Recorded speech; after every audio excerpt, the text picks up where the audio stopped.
You must have heard about black holes, but have you ever heard about white holes and why they are called the counterparts of black holes? And what would happen if these two massive beasts came face to face in our space? Let's discuss all of this in this video. So, first, let's understand briefly what the general difference is between black holes and white holes. Black holes are like cosmic vacuum cleaner in a space. They form when a massive star collapses under its weight, creating a super dense region with gravity so strong that nothing, not even light, can escape from it. On the other hand, white holes are like cosmic fountains. They are hypothetical, meaning we haven't found any yet, but they are the opposite of black holes. While black holes pull everything in, white holes push everything out. We can think of them as a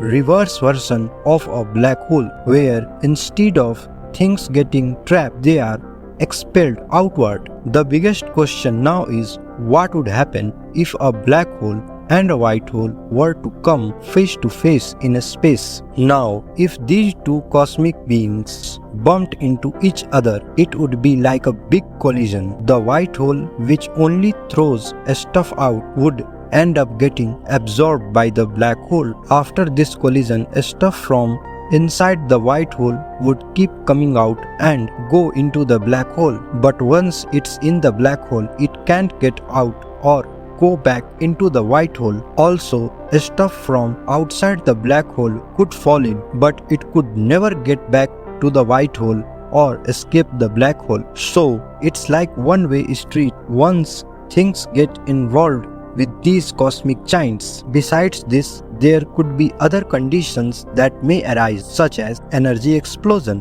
When they collide, a massive burst of energy erupts. This explosion sends shock waves rippling through space. It's like a cosmic fireworks, so on a grand scale. Second thing is weird stuff could happen. This means near the collision point, things get really strange. Time and space twist and bend in all sorts of funky ways. It's like being in a funhouse mirror maze, but way crazier. Third thing is new creations. After the collision, new things might pop up. Maybe wormholes, which are like cosmic shortcuts through space, or weird particles that we have never seen before. It's like a cosmic kitchen cooking up some exotic dishes. So friends, how did you like today's video? If you enjoyed it, please make sure to like, share and subscribe to my channel.